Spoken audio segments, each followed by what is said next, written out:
IPTV بالساتلايت. احنا بنعمل عمليه تريبل بلاي بالنسبه للتليكوم اوبريتورز، هو بنقدر نوزع التلفزيون انتراكتيف فيديو اون ديماند بطريقه فيري ايكونوميكال في مصر وتحت مظله النايل سات. الفوت برنت بتاع النايل سات بس ده الجهاز اللي بيبقى عند المشاهد، الجهاز ده المشترك عليه جميع القنوات، سواء قنوات مشفره سواء قنوات مفتوحه، بالاضافه الى خدمات اللي بالطلب، المحتوى اللي بالطلب.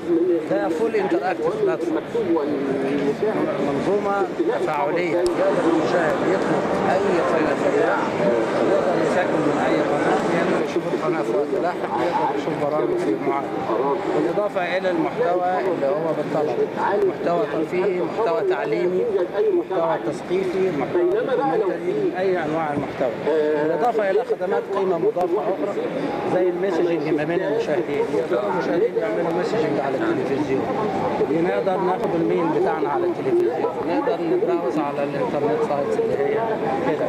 ده انترنت بلاتفورم يدي للمشاهد ده بيشتغل اساسا على شبكات الاتصالات DSL، على الكومباوندز، كلوز كومباوندز، النتوركس بتاعتها، يؤهل الكومباوندز انها تخش عصر جديد من المشاهده التفاعليه على القناه.